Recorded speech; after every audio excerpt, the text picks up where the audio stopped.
Ayan, hello, good morning everyone. So again, I'm King Walter Abalos, and today I will demonstrate the movements of mobility, resistance, and the skill-related activities. But before we proceed to demonstration, I would like to give a brief explanation of what is those specific activities. So first is the mobility.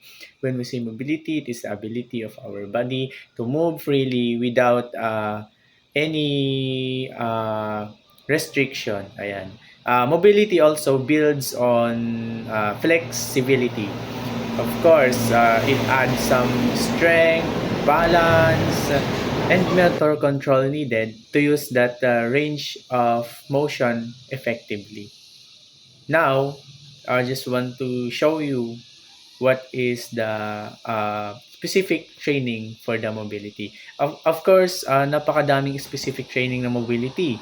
Merong pang runners, mobility training for runners, merong mga specific na training para dyan. But I will show you the pinaka-easy na lang na gawin natin. So, ayun, panoorin nyo muna, then I will back to the other explanation again. Let's go!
So, that is the demonstration of how the mobility fitness exercise training performed.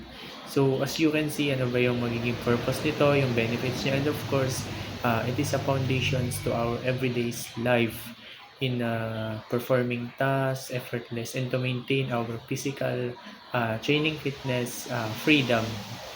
Now, let's talk naman about sa resistance. Again, I will demonstrate to you what is the exercise training for the resistance. Let's watch again.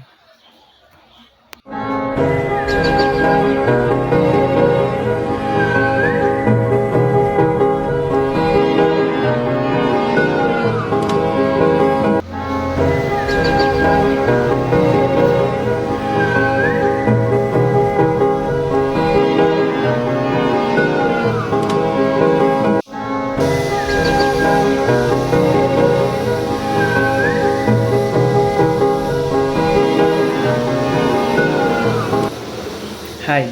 So, ayan, it's me again. So, kung napanood nyo man yung mga demonstration na yon, kung paano siyang piniperform, ganun pa siya piniperform, di ba?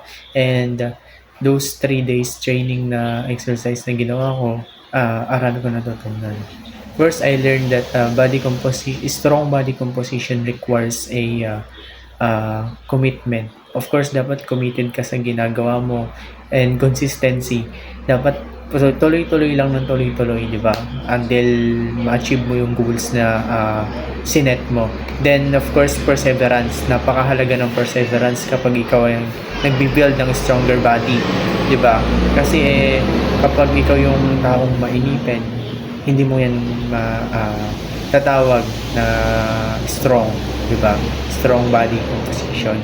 So, yun lang. Ang dami kong natutunan. So, ang masasabi ko lang, be committed kung ano man yung ating mga simulan and consistency. I hope na marami kayo natutunan sa video na to at maraming salamat sa panonood.